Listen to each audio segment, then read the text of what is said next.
السلام عليكم ورحمة الله وبركاته.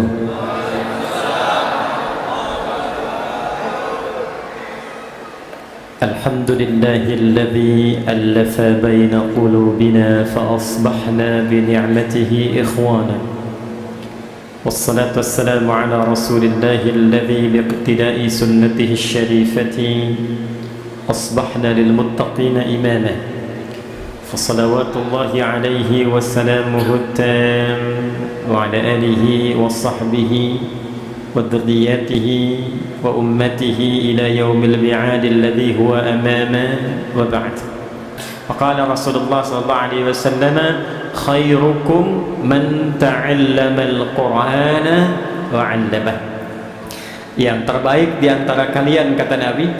Jadi kalau ada orang jujur, nah ini di antara yang terbaik dari yang jujur itu. Kalau ada orang pintar, nah ini di antara yang terbaik dari yang pintar itu. Kalau ada orang sukses, nah ini yang terbaik dari yang sukses itu. Siapa mereka? Man ta'allamal Qur'an.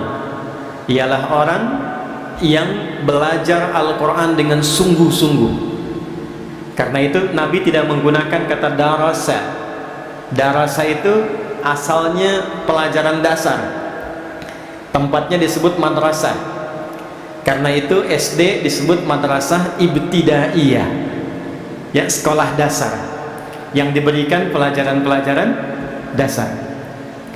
Kalau dia sudah menggunakan bentuk sungguh-sungguh, serius, dan yang dikajinya pokok ilmu, maka turunan kata ilmunya ditarik, menggunakan tak untuk menunjukkan kesungguhan, pakai tasydid sebelum akhir untuk menunjukkan semangat berlipat karena tidak mudah melakukannya, maka berubah menjadi ta'allama yata'allamu.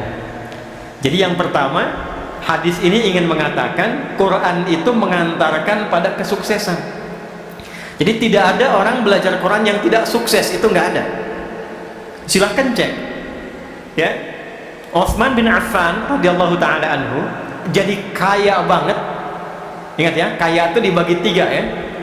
Ada kaya, kaya banget. Yang ketiga, kebangetan kayanya. Ada tiga, ya. Utsman bin Affan itu jadi kaya banget ketika beliau berikhtiar dengan manajemen bisnisnya.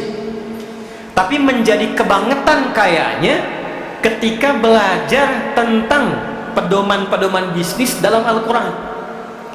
Itu yang nanti dituangkan oleh Al-Imam Al-Bukhari. Dari 97 topik, ada satu topik tentang bab bisnis, kitabul buyu' namanya.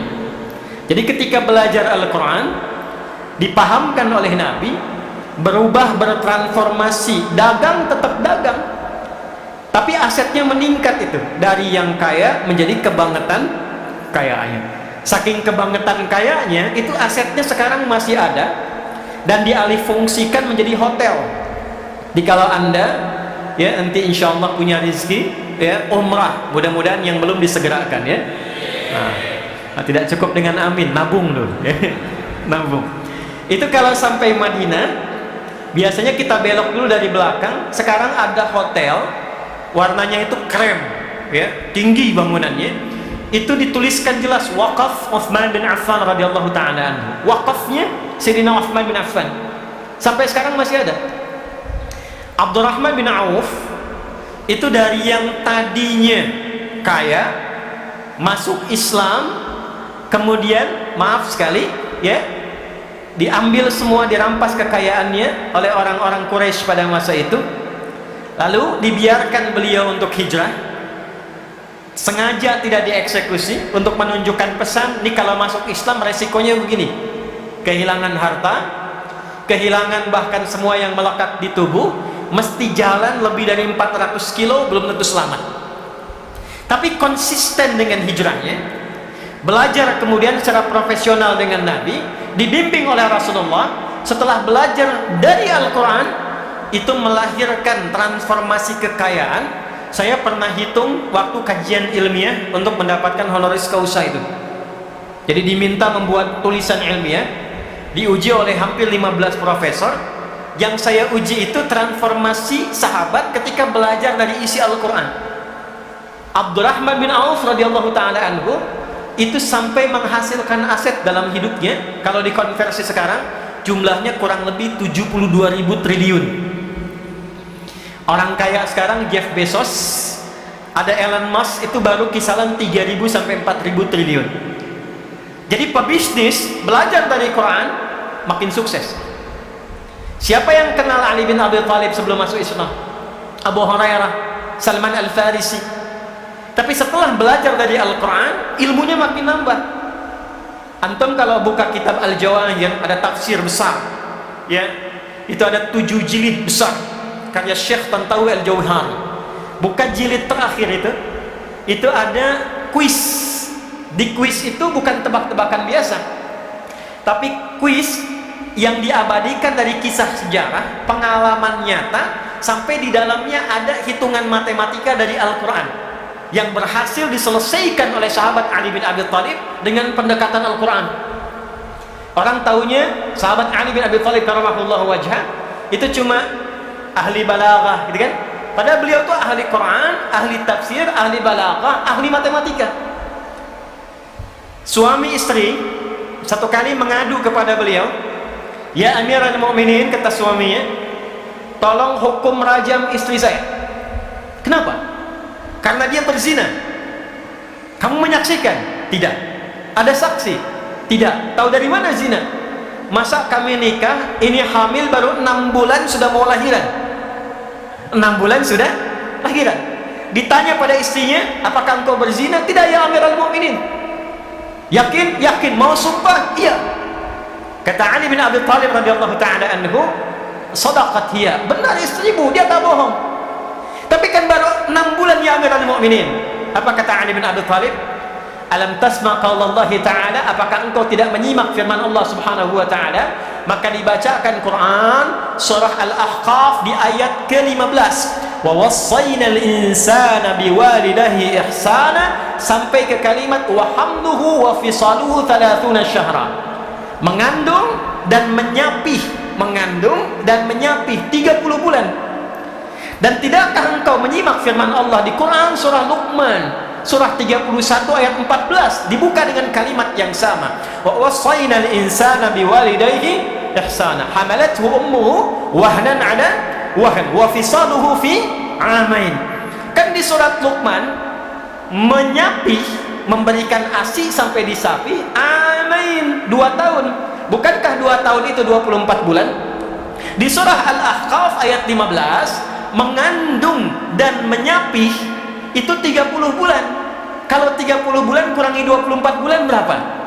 6 bulan ya Amirul Mukminin. Itulah yang dimaksud kelahiran prematur, kata Ali bin Abi Thalib.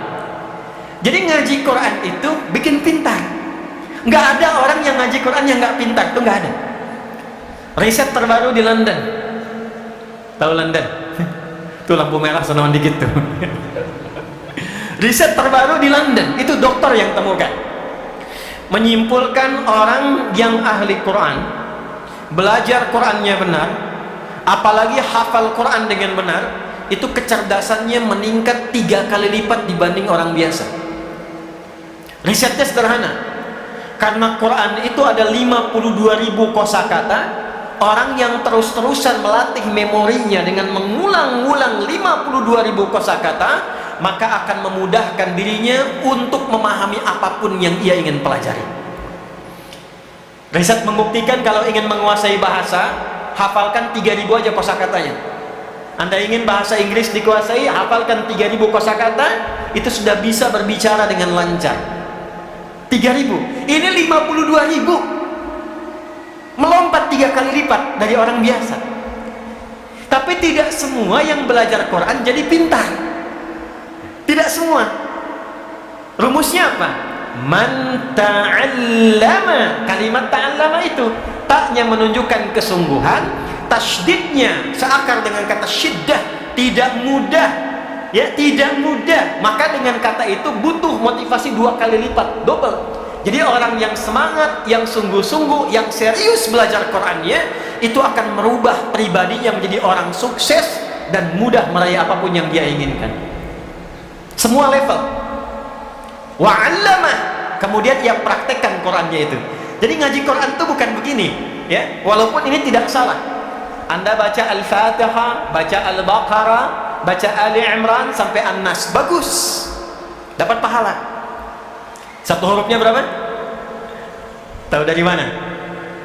Ya, At-Tirmidzi nomor hadis 2910. Man qara'a harfan min kitabillahi falahu asyru hasanat. Siapa yang membaca satu huruf dari Al-Quran, baca satu huruf saja, Nun, satu huruf, itu setara dengan 10 kebaikan.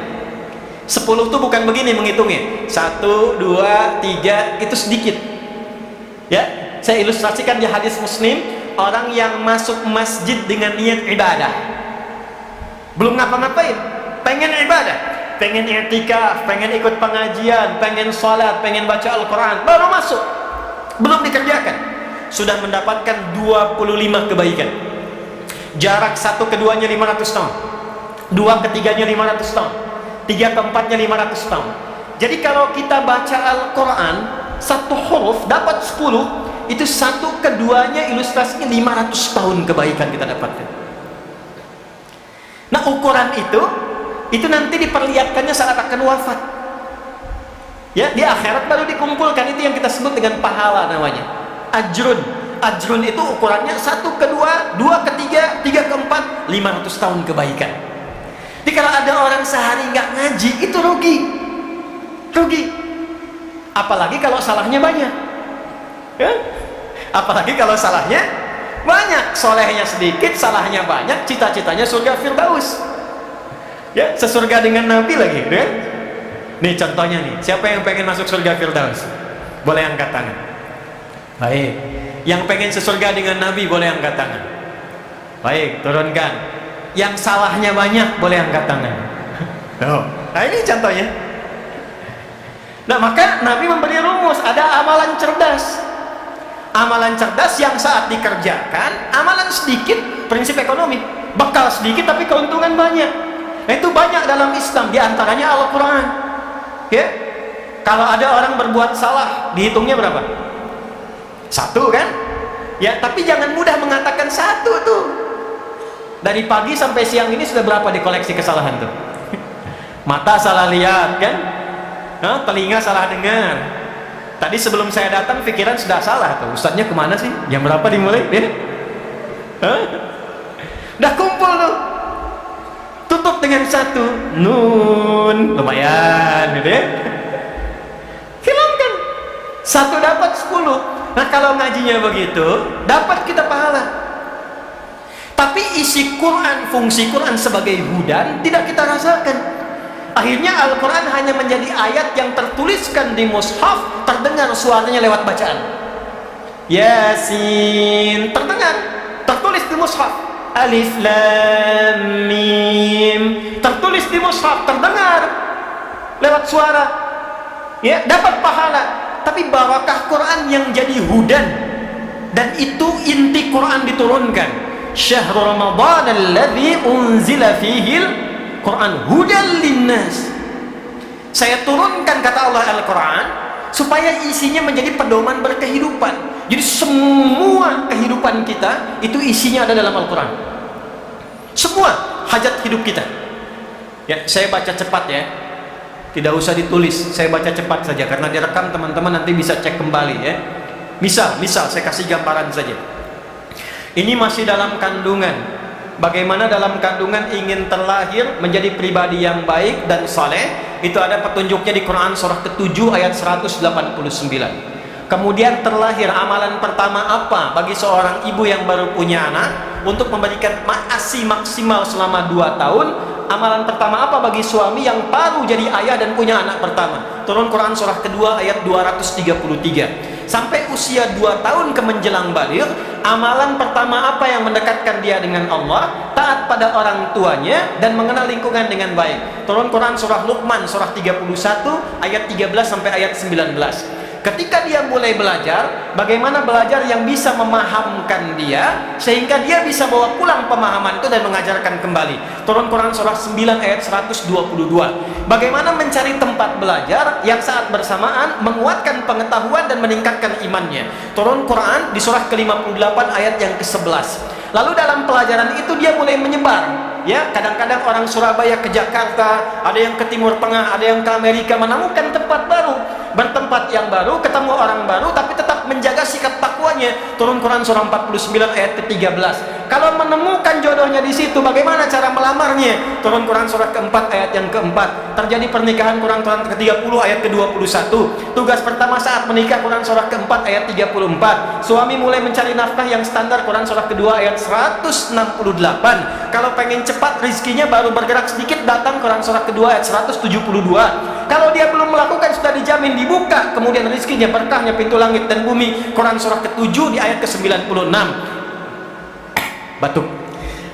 Kemudian dia mulai bekerja, tidak mudah, diminta petakan tantangannya. Kadang-kadang ada yang kecil, menengah, ada yang berat. Turun Quran surah kedua ayat 214. Solusinya di Quran surah ketiga ayat 142. Detilnya di Quran surah kedua Al-Baqarah dari ayat 155 sampai 157. Kadang-kadang ada orang ingin menyingkirkan, orang ingin menyungkurkan. Bagaimana membuka usaha tapi tanpa nyogok, tanpa suap. Kalau ada solusi dibimbing Allah, kalau ada yang jahil ditolong. Turun amalan Quran surah 17 ayat 79 sampai dengan 80. Istri merawat anak di rumah, jangan dikira mudah. Kadang-kadang dia menolak, kadang berkata, turun bimbingan Quran surah 17 ayat 23 sampai dengan ayat 27. Sampai usia 40 tahun, sukses, bagus, anak ada, orang tua masih ada. Jangan disimpulkan itu hasil kesuksesan Anda. Boleh jadi ibunya yang menangis di keheningan malam, bapaknya yang serabutan bekerja, minta sama Allah supaya anaknya lebih hebat dibandingkan kedua orang tuanya. Ketika Anda mendapatkan kesuksesan itu, sertakan orang tua di dalamnya, sekalipun dalam doa. Maka turun Quran surah ke-46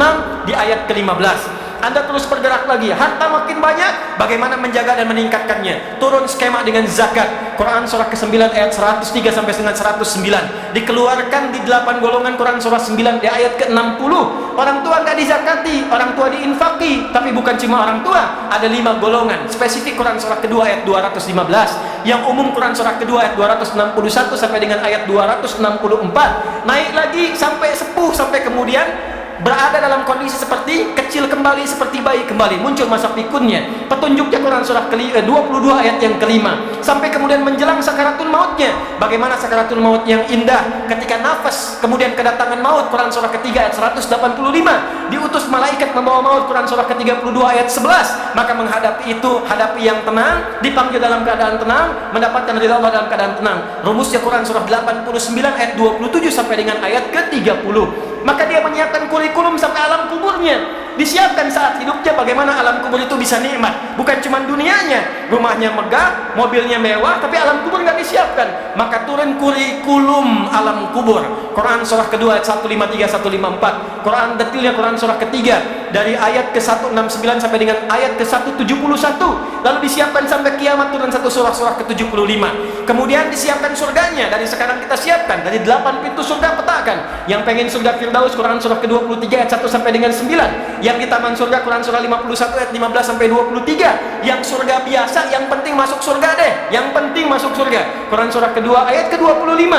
Yang nggak masuk ke surga tapi terancam neraka, maaf, seringan-ringannya itu membakar semua tubuh sampai sekulit-kulitnya. Satu harinya sama dengan 1000 tahun, satu detiknya sama dengan 48 hari. Quran surah keempat ayat 56. Yang paling dahsyat itu adalah neraka jahanam. Hati-hati, pelajari perilakunya, jangan sampai masuk ke situ. Siapa kualifikasinya? Turun Quran surah keempat ayat 140. Yang belum ke surga tapi tidak ke neraka, di tengah-tengah, 50-50, soleh 50%, salah 50%. Maka ditempatkan di tempat yang tinggi, bisa mengamati surga, takut mendengar jeritan orang neraka. Tempat tinggi yang bisa mengamati sekitarannya disebut dengan A'raf. Maka turun Quran surah ke-7 Al-A'raf dari ayat 46 sampai dengan ayat 49-nya. Ada semua? Apa yang nggak ada? Makanya zaman Nabi dari pelaku kriminal, itu kriminal betul tuh. Ya. Sifatnya disebut jahlun, orangnya disebut jahilun. Sifat ketemu orang disebut jahiliyah. Jadi mereka itu perfeksionis dalam perbuatan kriminal. Kalau ada zina, zina yang paling perfect itu zinanya jahiliyah. Kalau ada pembegal, pembegal yang paling komplit jahiliyah. Sekampung begal semua, sekampung. Ghifari itu kampung begal. Jadi kalau ada yang namanya Al-Ghifari, itu keturunan kampung begal. Tapi nanti jadi ilmu sanad, ada sanadnya. Ya, itu Jundub bin Junadah pimpinan begal, masuk Islam, belajar Quran, jadi dai. Preman pensiun tuh itu tuh hadisnya tuh. Itu jadi dai, balik ke kampungnya Gifar, dakwah di kampung, masuk Islam sekampung.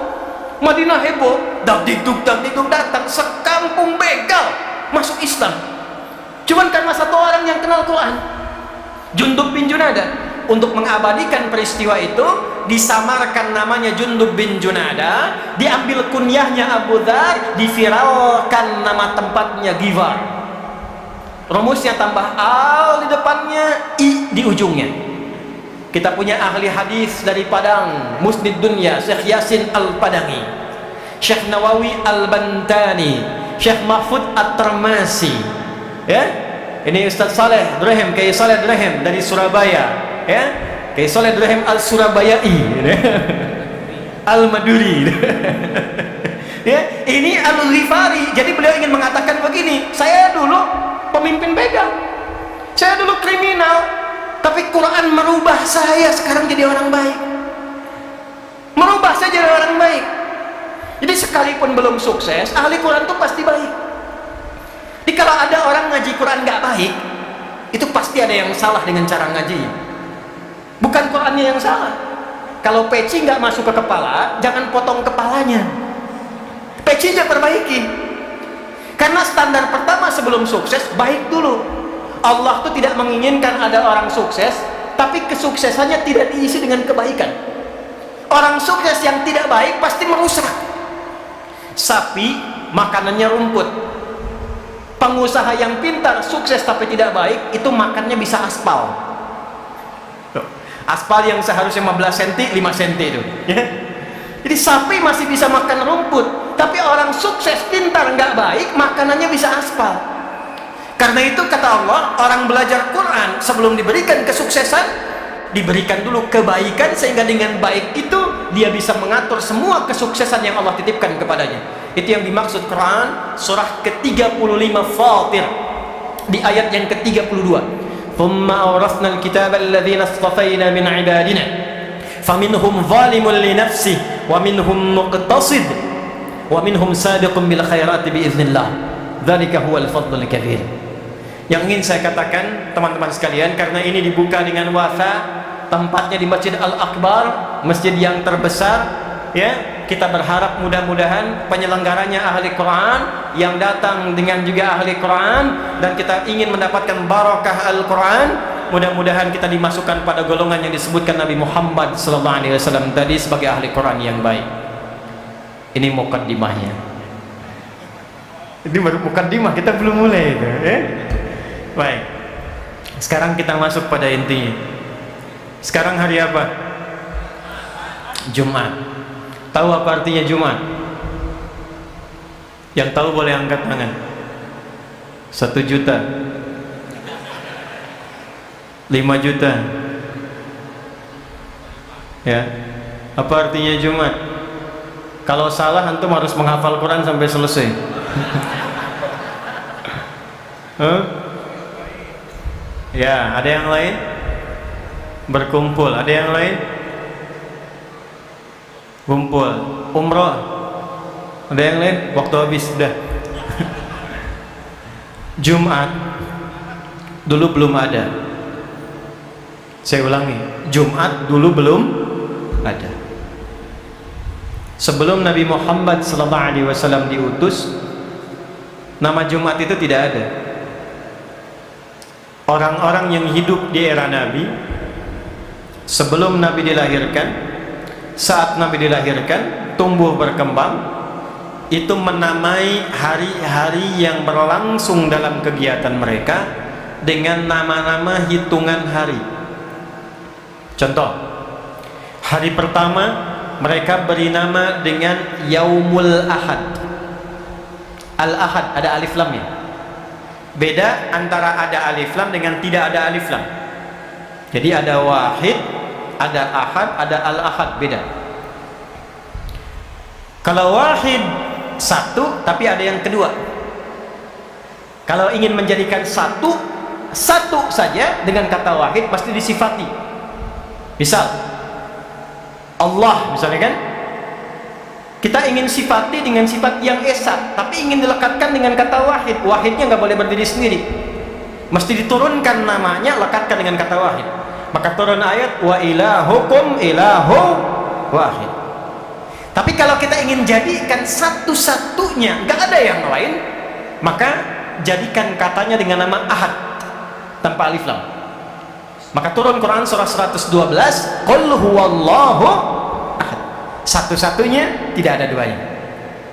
Tapi kalau kita ingin katakan ini satu yang spesial, tapi nanti ada yang berikutnya, tambahkan alif lam, maka menjadi al-ahad, yaumul ahad, hari yang pertama.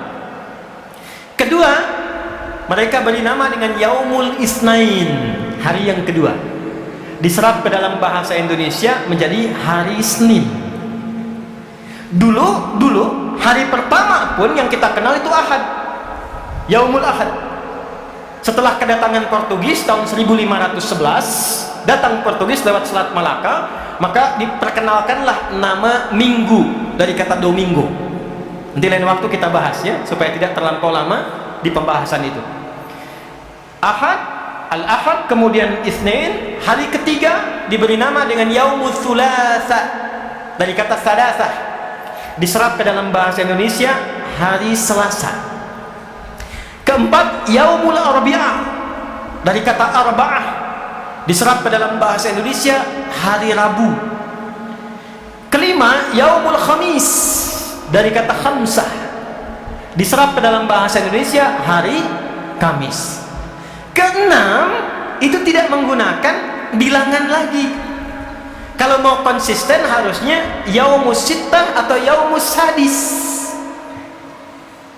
Hari ketujuhnya balik ke bilangan lagi, yaumus sabt dari kata sab'ah, disingkat jadi sabat, diserap ke dalam bahasa Indonesia menjadi hari Sabtu. Yang keenam, itu mereka beri nama dengan yaumul arubah. Hari apa? Yaumul arubah. Kenapa diberi nama dengan yaumul arubah? Satu, mereka lihat Yahudi punya kumpul-kumpul Sabtu, Nasrani punya kumpul-kumpul yaumul ahad, Minggu. Maka orang Arab pada masa itu membuat kesepakatan kumpul di parlemen mereka, yang nanti umrah atau haji, kalau anda nanti lihat depan Masjidil Haram, depannya ada Zam-Zam yang besar, itu Grand Zam-Zam ya, hotel besar, di atasnya ada jam. Samping sebelah kiri dari situ, itu nyebrang sedikit ada hotel Hilton yang lama, yang warnanya kayak krem merah itu ya. Nah itu di hotel Hilton, kalau naik ke atas sedikit, eskalator sedikit naik, belok ke kanan, itu ada musalla, itu rumahnya Abu Bakar As-Siddiq. Depannya persis ada tempat wudhu, ada toilet, depannya lagi, nah itulah parlemen Quraisy ada di situ, kumpulnya di situ. Maka mereka rapat, mereka gambarkan kita mesti punya hari kumpul-kumpul untuk membanggakan diri sebagai bagian dari orang Arab, untuk menjalin persatuan dan kasih sayang. Maka diberi nama yaumul arubah atau yaumur rahmah, hari kumpul-kumpul, hari berbangga diri sebagai orang Arab, hari saling memperhatikan. Maka sepakat mereka, kalau weekend yaumul arubah ini kumpul, dipilihlah pusat-pusat hiburan, diberi nama dengan aswaq, suq uqad, suq dumatul jaddal. Dan pusat hiburan yang paling elit itu terletak di Jabal Qubais. Ini saya kalau ilustrasikan takutnya nggak terlalu terlihat ya, saya coba gambarkan, mau nggak saya tuliskan begini tuh ya, supaya tahu petanya ya. Bismillah. Maaf saya berdiri ya. Zen start. Okay. Belakang kelihatan ini? Huh? Nah, iya memang belum saya tulis kan. Nanti kalau saya tulis baru kelihatan ya. Itu ada screen nanti ya, dilihat saja. Saya gambarkan dari sini saja. Ini yang Zam-Zam, Grand Zam-Zam maksudnya, hotel besar. Ini atasnya ada jam besar ya. Tadi ke sini ada jalan. Ini ada hotel Hilton di sini. Ini yang depannya ini nanti ada toilet, tempat wudhu. Ini yang kedua di sini ada kipas angin di atasnya. Ini yang parlemen Quraisy yang ini. Samping Grand Zamzam ada hotel lama namanya Sofwa. Samping sininya toilet. Ini ke arah belakang ke Mahbas Al-Jin sini. Termasuk ke arah Jabal Nur, Bukit Cahaya yang ada Gua Hira ya, arahnya dari sini, termasuk Ummul Qura ke sana. Seberang di sini persis Hotel Sofwa, jalan seberangnya ada bukit besar. Yang ada Istana Raja sekarang di atasnya. Ya, nanti kalau sudah umrah atau haji, teman-teman bisa lihat. Langsung lihat nengok ke samping ada Istana Raja, bukit besar begini nih. Ini yang disebut Jabal Qubais namanya. Ini bukit elit. Di atas bukit ini siapa yang menduduki ada di atasnya, ini menunjukkan dia penguasa jazirahnya. Nabi Muhammad SAW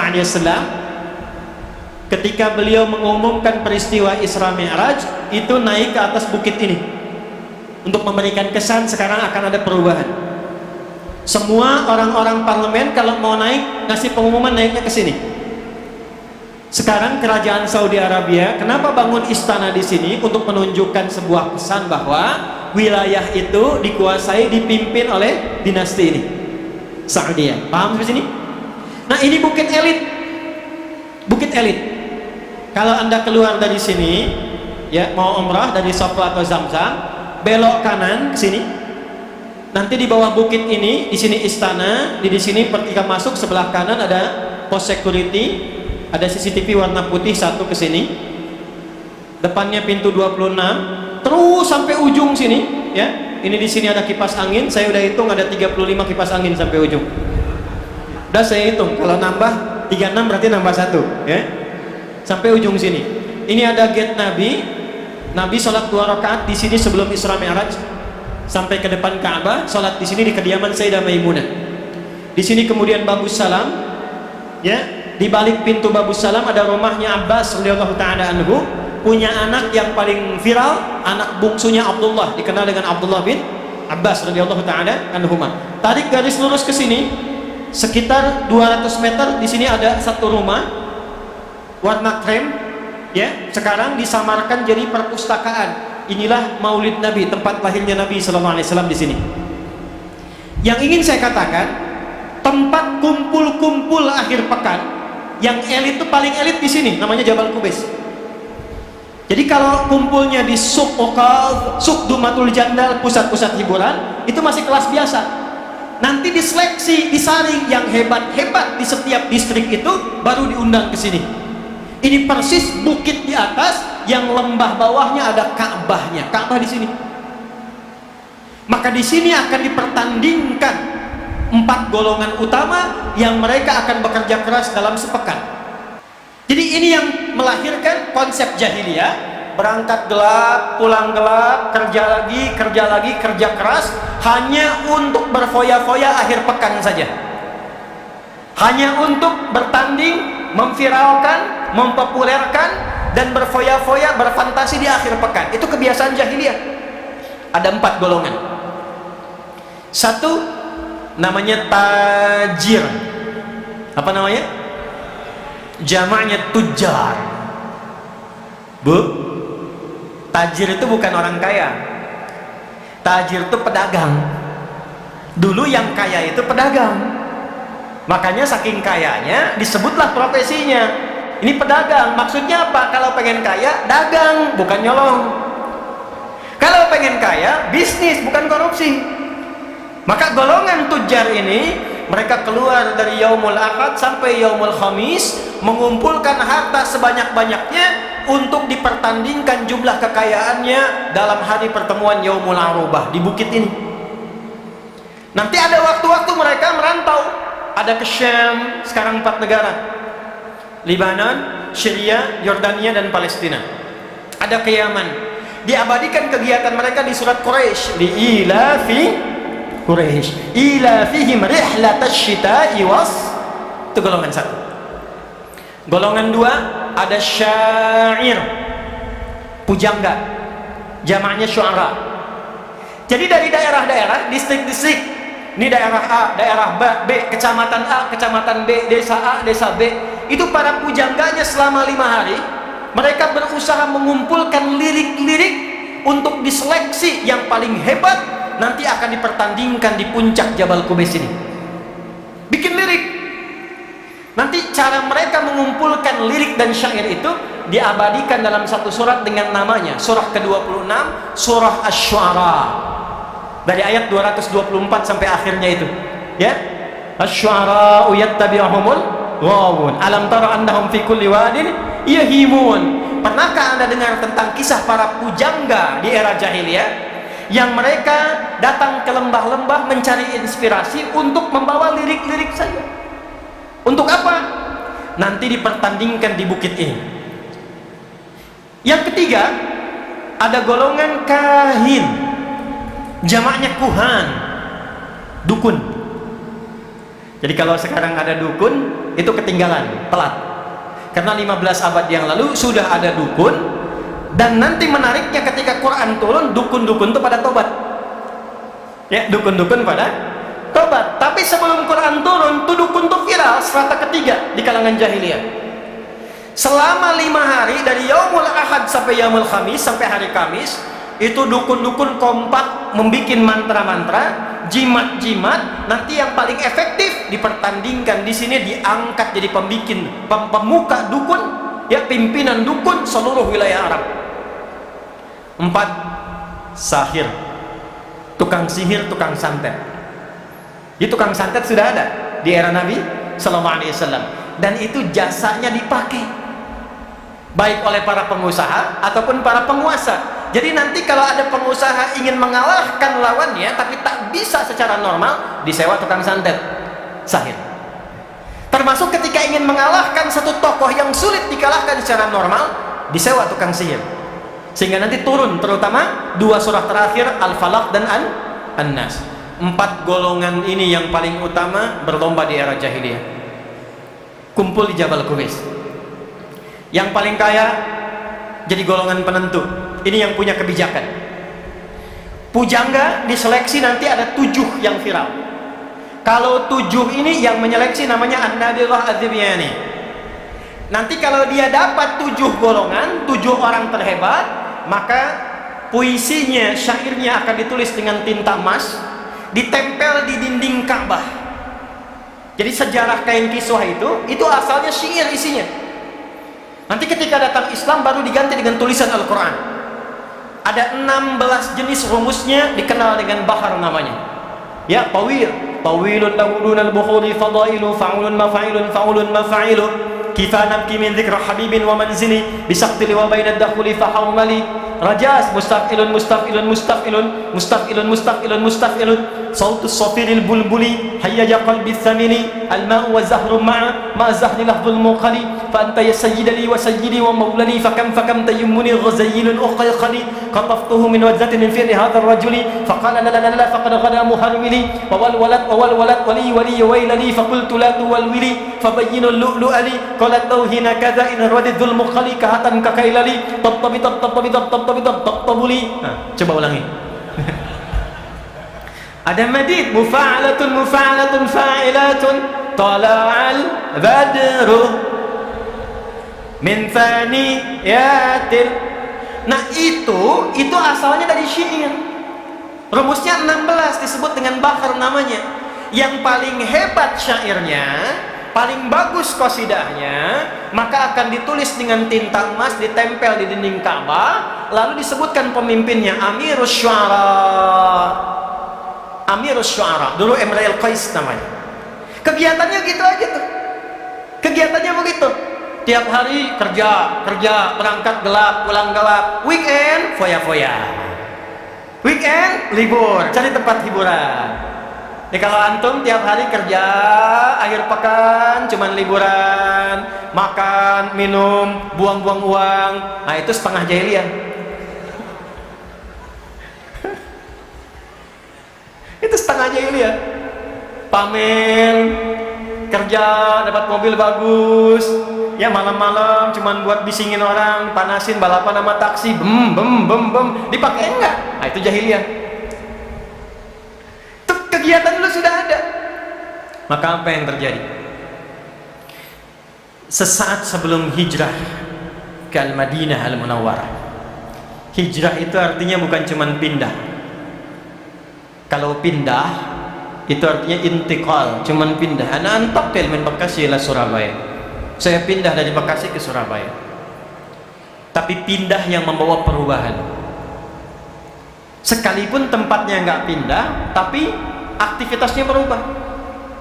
Saya dekat dengan masjid nih, rumahnya samping masjid. Bahkan toaknya masjid tuh ke rumah saya begini tuh. Jarak ke masjid dengan berapa langkah, tapi belum mau ke masjid. Tiba kemudian, maaf saya mau tanya dulu, kalau ada tetangga masjid, samping masjid, nggak ke masjid, dia muslim, apa hukumnya? Oh, bakar rumahnya. Ini dia ya. Nah, hati-hati. Hukumnya ajak dia ke masjid. Ada orang Islam, tetangga masjid, belum mau ke masjid, hukumnya ajak dia ke. Dahulukan fikih dakwah. Mungkin Anda dijadikan oleh tetangganya supaya mengajak dia, bukan mencela dia. Nanti kalau hari kiamat ditanya bagaimana? Engkau saya tempatkan di samping si fulan yang nggak ke masjid supaya engkau ajak, bukan supaya engkau bikin status mencela dia. Ini di Instagram dinaikin, punya tetangga beriman tapi nggak ke masjid. Bukan itu. Ya. Jadi Ustaz, nih pakai saleh, saya punya cerita begini. Ada masjid mewah nih, mirip begini tapi lebih besar ini, komplek. Kompleknya banyak umat Islam ya, yang kalau di sensus mungkin 90%. Tapi yang ke masjid 2, 3 kan. Ditanya, Pak, muslimnya banyak? Banyak katanya. Berapa persen? Hampir 90%. Kenapa nggak ke masjid? Nggak tahu Pak. Oh, baik, gini aja. Libur hari apa? Sabtu Ahad. Baik. Nanti hari Sabtu subuh, Jumatnya kita beli buah. Subuh kita ke masjid. Nggak apa-apa, bertiga gini nggak apa-apa. Nanti dari masjid kita datengin satu dulu tetangga, bawa buah. Datengin. Assalamualaikum, salam. Pak Ustadz, Pak, ada iya. Dari mana? Dari masjid. Ya, antum tuh tadi nggak kelihatan, kami kira sakit tadi tuh nggak ke masjid. Nih bawa buah ini. Itu nggak diminta, zuhurnya ke masjid. Ya, jadi kalau tetangga belum ke masjid, ya fikihnya fikih dakwah dipraktekkan pertama kali, ajak dia ke masjid, minimal doakan. Balik ke yang tadi, teman-teman sekalian. Jadi apa yang menarik di sini? Itu yang disebut dengan hijrah. Kalaupun kemudian memaksa kita untuk pindah tempat, karena di tempat bekerja ini susah sholat, ya mau Jumatan pun nggak bisa. Tapi anehnya itu Anda tahu rizki dari Allah, yang ngasih rizki Allah. Kok bisa cuma gara-gara jaga toko ditinggalkan Jumatan? Padahal yang ngasih rizki itu adalah orang yang kita kemudian datang, kita sebagai orang ke masjid menyembah Tuhan kita, yaitu Allah.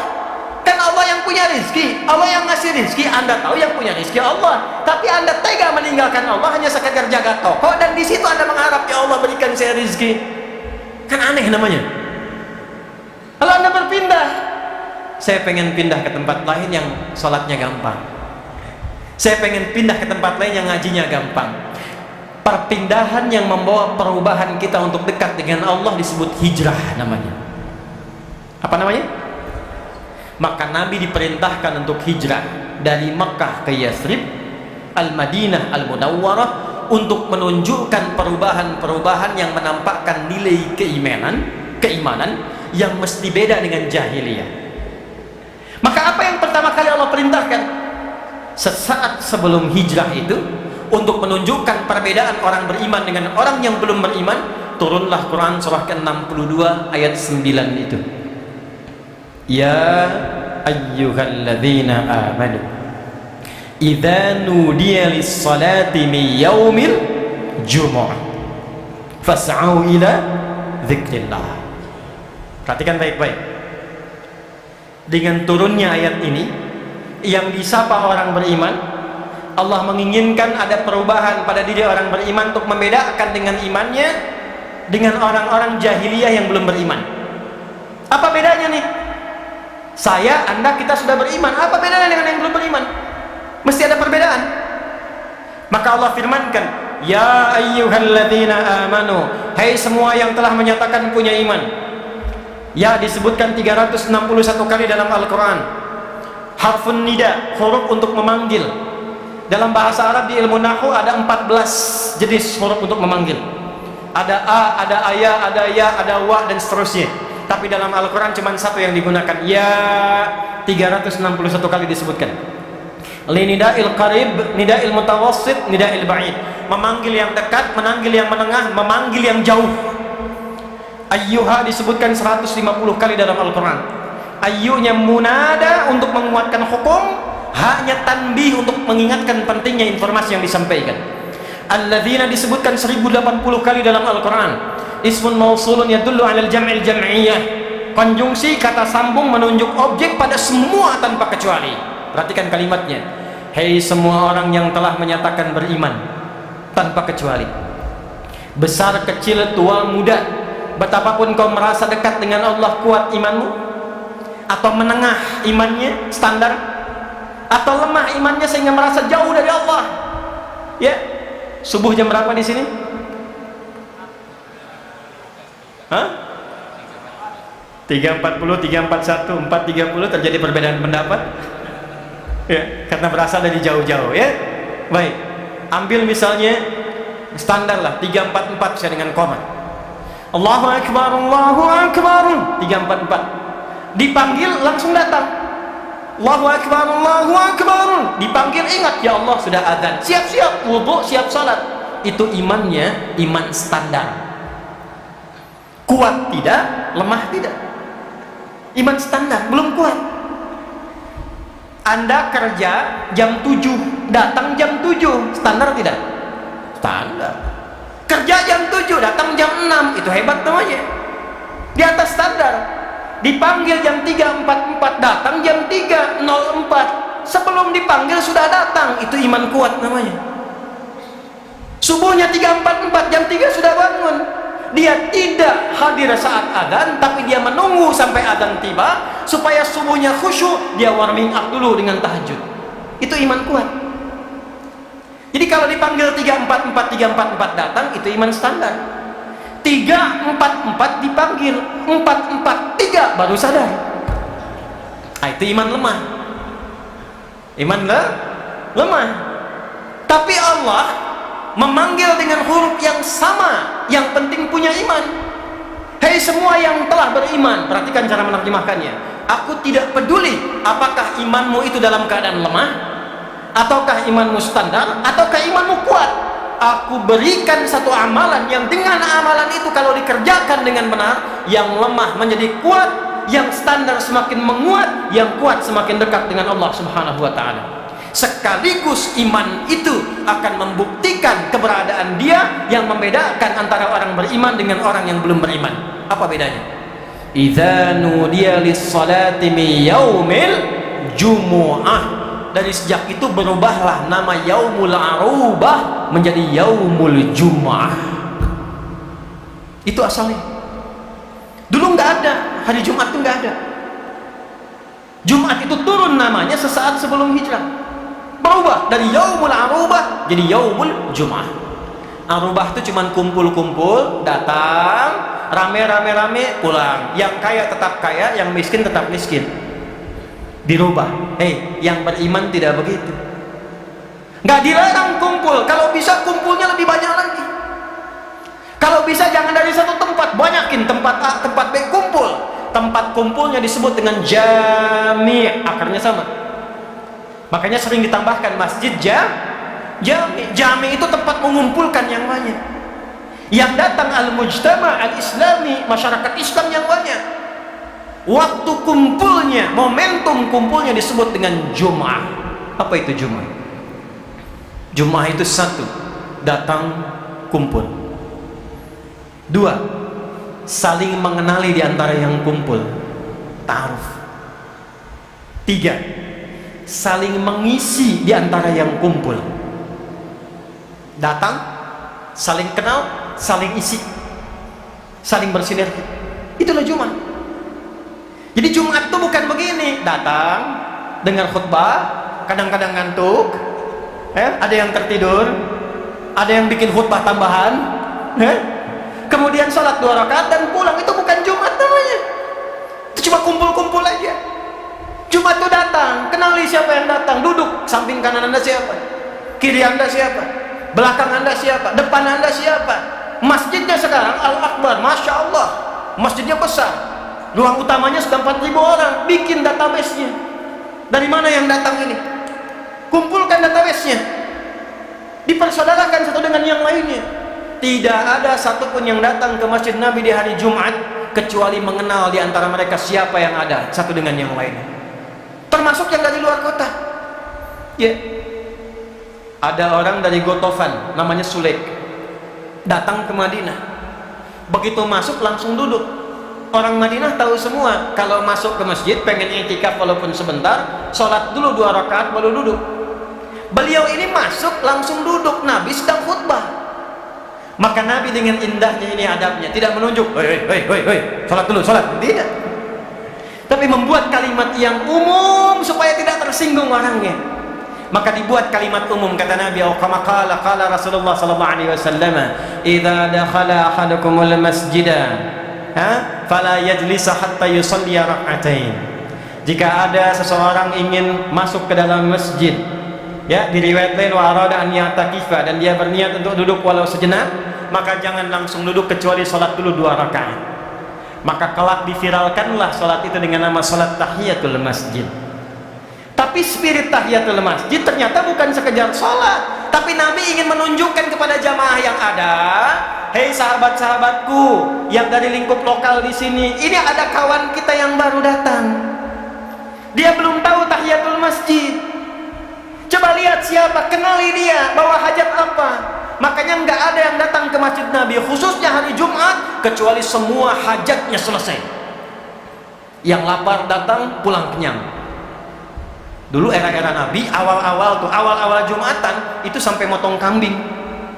Tanya ke Saleh itu. Ya, peserta Jumatan pertama 12 orang, imamnya Mus'ab bin Umair. Di Bani Salim itu 12 orang pesertanya, awal peserta. Yang dipimpin Nabi 40 orang. Itu selesai Jumat potong kambing dulu untuk mengakrabkan diri satu dengan yang lainnya. Ya. Abah dari mana? Dari sini. Bapak dari mana? Dari sini. Ngobrol, kenalan, kenal. Rekat itu yang disebut ukhuwah namanya. Ya. Al-Akbar nggak usah potong kambing. Jamaahnya yang kompak. Di sini siapa yang punya restoran? Yang punya rumah makan? Ya, yang punya pabrik minum? Yang punya botol-botol itu? Kumpulkan samping ini sehingga orang merasakan gembira ketika datang Jumat. Ini hari raya ya akhi. Ini Id kita setiap pekan ya ukhti. Datang gembira ke Jumat. Yang punya profesi A, profesi B datang persaudarakan. Dan semua orang di zaman Nabi rebutan. Allahu Akbar, datang seorang. Kata Nabi SAW, siapa yang hendak menjamunya, semua angkat tangan. Semua angkat tangan. Dan qadarullah yang pertama ngangkat itu ternyata yang paling miskin di antara mereka. Masih ngangkat tangan. Kata Nabi, fulan kau duluan jadi tamumu. Itu dengan gembira digandeng ke rumahnya. Ya busra, ya busra, ya busra, kama qala. Kabar gembira, kabar gembira. Datang ke rumah istri nanya, ada apa bang?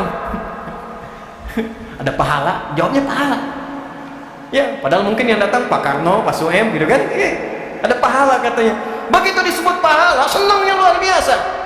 Gimana stok dapur? Alhamdulillah. Ada beberapa suap buat anak kita, buat anak kita. Pahala datang, surga lebih utama. Tugas mama tidurkan anak-anak, tugas papa nyiapkan hidangan, biarkan kita menikmati pahala malam ini, tamu kita menikmati hidangan di malam hari ini. Dia ambil kemudian persiapannya, dibentangkan di mejanya, sampai kemudian tersisa kita 13 menit lagi menuju asar. Apa yang terjadi? Maka cahayanya kemudian digelapkan, ya, dengan basa-basi yang sangat indah, mujamalah dalam bahasa Arab, kan?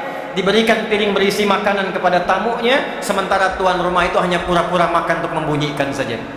Serumah nahan lapar, istri menenangkan kemudian anaknya, ibu menenangkan anaknya, tidur mereka dalam keadaan lapar, yang suami kemudian gembira menemani dengan lapar, yang tamu makan sampai lahap. Besoknya keluarga ini viral dan diapresiasi, bahkan dimuliakan oleh Allah dengan turunnya Quran surah 59 ayat 9 sampai 10 itu. Wa yu'thiruna 'ala anfusihim walau kana bihim khasasah. Itulah Jumat. Jadi orang enggak punya aja sampai bawa, Pak. Antum misalnya punya kebun, cuman ada ubi, itu kalau spirit Jumat cuman bawa ubi hanya untuk Jumat jadi pahala.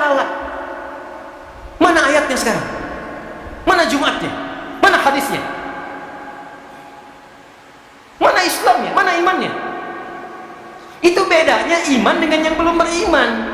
Yang belum beriman kumpul, ya kumpul banyak, stadion kumpul, tarame kumpul nih, pasar kumpul. Tapi kumpulnya beriman itu selalu ada manfaatnya. Jangan sampai kumpul nggak kenal dengan siapa yang kumpul. Setelah itu persaudarakan. Betapa indah kalau ada dokter kemudian Jumatan, ada pasien yang nggak punya biaya ke rumah sakit, bertemu dengan dokter. Masjid Al-Akbar punya database-nya. Dokter sekian yang muslim datang Jumatan ke Al-Akbar, Allahu Akbar. Yang sakit gak harus ke rumah sakit. Di Masjid Al-Akbar pengobatan atau konsultasi gratis pada dokter. Silahkan dokter di sini. Yang belum punya pekerjaan, ini pengusaha-pengusaha yang punya pekerjaan, konsultasi. Yang punya utang, lunasin. Itu kumpul bareng, ikut sama-sama. Itulah Jumat. Itu spirit Jumat yang berlaku di era Nabi. Kita kehilangan itu sekarang. Kita kehilangan itu. Bayangkan kalau hadisnya dipakai. Ya, sayati alaikum zamanan atau kama qala Rasulullah SAW, akan datang satu masa. Masa ini unik. Ini hadis.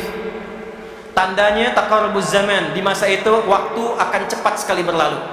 Setahun kayak sebulan. Sebulan kayak sepekan, sepekan kayak sehari, sehari kayak sekilatan. Sudah terasa belum sekarang? Kayaknya baru kemarin saya ke Surabaya ya, ternyata 11 tahun kan? Terasa sekali. Nah, ada waktunya ketika itu tiba, terjadilah percepatan digitalisasi. Taqarrubul aswaq, pasar mudah diakses kata Nabi.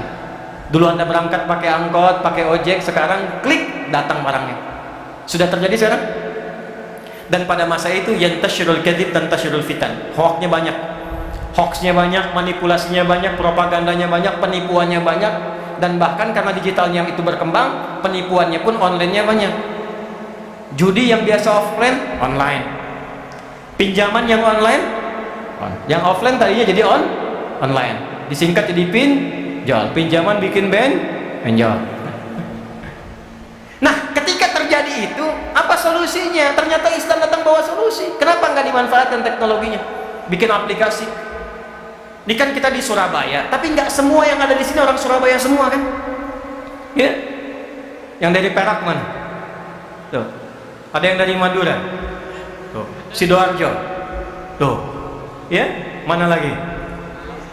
Malang, masya Allah. Yang paling jauh dari mana? Aceh. Ada yang lebih jauh dari Aceh? Cianjur. Ada lagi? Flores, masya Allah. Ya, Manado tuh. Kenapa nggak dibuatkan database? Misal sekitaran Surabaya dulu bikinkan, atau Jawa Timur pada umumnya, bikin database. Masa dari yang banyak ini nggak ada yang bisa bikin aplikasi? Bikin di situ, cantumkan di situ daftar kita itu, teman-teman kita. Yang jualan beras, yang jualan baju, yang jualan hasil tani, yang jualan hasil kebun, bikin aplikasinya. Nanti orang Surabaya yang perlu baju tinggal klik beli dari situ. Yang perlu hasil padi, hasil kebun, hasil tani, beli dari situ, klik beli ke situ. Termasuk kemudian infak zakatnya kumpulkan lewat situ aplikasi, linkkan ke setiap masjidnya. Kalau itu bisa kita bikin, bisa kita buat, dan di Jumat kita ketemu, makmur. Zakatnya mengalir di dalam, ekonomi berputar di dalam. Bikin aplikasi misal ojek soleh tuh, pakai fingerprint di masjid. Setiap tukang ojek kalau pengen ngojek ke masjid, absennya subuh fingerprint. Yang bukan tukang ojek, pepeo, silahkan coba lagi. Tukang ojek fix, silahkan masuk. Sebulan DKM menyiapkan sembakonya, jadi dia nggak mikirin sembako. Hasil dia dapatkan dibawa, 30 simpan di masjid, 70 dia bawa. Kalau sukses kembangkan jadi muzaki, kalau nggak sukses subsidi lagi dari yang 30. Dari mana modalnya? Dari zakat infak teman-teman yang masuk ke kotak infak, putar lagi di situ. Kalau perlu wali kota Surabaya bikin putusan, daripada membiayai yang besar-besar, yang opang-opang ojek panggalan, bikinkan aplikasi lokal, bikin gerakan lokalisasi. ASN wajib naik ojek dari situ, belinya ke situ, yang di dalam dibeli, ekonomi berputar di dalam, zakatnya diputar di dalam, baru kelebihannya setorkan ke pusat. Jadi itulah Jumat. Mana Jumat itu sekarang? Mana? Tapi yang paling menarik, hafal ayatnya, hafal hadisnya. Dan habis Jumatannya datang dengarkan khutbah, kadang ngantuk, kadang tiduran. Yang didengar ujungnya aja, ambil yang baik, tinggalkan yang buruk. Pulang, sendal yang bagus-bagus hilang semua. Setelah itu langsung, aduh kita mau weekend, mau liburan, sambil Jumatannya nyambi. Padahal Jumatnya harus bahagia, masjid itu membahagiakan, menyenangkan. Di masjid saya tuh kalau Id khususnya, itu anak-anak difasilitasi yang perosotan, yang mainan, yang apa, yang pakai gula, yang manisan, sampai mereka bertanya lagi, kapan Idul Fitri lagi Ustaz? Gitu, pasti dikenal. Boleh Al-Akbar bikin perosotan Pak depan, mainan taman untuk anak-anak, sehingga anak-anak itu bertanya kapan Jumatan lagi, kapan dapat kembang bulan lagi, kapan dapat manisan lagi. Antum tuh yang punya CSR, kenapa nggak disebarkan amplop kecil kasih anak-anak, kasih 10.000 sampai mereka nanya lagi, Om kapan Jumatan lagi? Gitu. Itulah Jumat, itulah Yaumul Jumat, itulah ya ayyuhalladzina amanu, orang iman begitu. Nah, jadi teman-teman sekalian, saya itu tipikal orang yang tidak menginginkan kita melakukan sesuatu tapi tidak memahami apa yang kita kerjakan. Di Islam itu tidak pernah ada nama yang hampa makna, itu nggak ada. Semua nama ada maknanya. Sholat, kenapa subuh, kenapa fajar, kenapa zuhur, kenapa asar, maghrib, isya, itu ada artinya. Ini dari takbir gini sampai salam itu ada maknanya. Kenapa tangannya mengangkat begini, kenapa kakinya itu lurus tegak menghadap kiblat sejajar dengan bahu, itu ada artinya. Abdurrahman bin Auf jadi kebangetan kayanya cuman paham berdiri saja, dari berdiri dipraktekkan jadi kaya begitu. Antum sampai salam belum kaya-kaya ya. Ali itu mempraktekkan bagian sujud jadi pinternya luar biasa. Kita sujud udah banyak, udah lama, nggak selevel itu, apa yang salah? Boleh jadi kata Al-Quran, ini kata Al-Quran boleh jadi ada di antara orang sholat belum memahami apa yang dikerjakan dan dibacakan dalam sholatnya. Itu poinnya. Kita tinggal 5 menit teman-teman, 14.33 itu masuk asar. Saya mau tunjukkan satu saja begini, contoh ya. Ini contoh. Ini saat takbir, ya, tangan kan diangkat gini ya.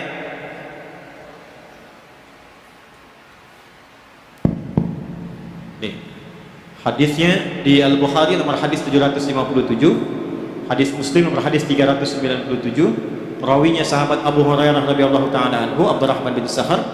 Pelakunya namanya Khalad bin Rafi Az-Zuraiqi. Khalad ini sholat, datang ke masjid Nabi, lalu Nabi sedang berada di sisi lain, beliau sholat sunnah.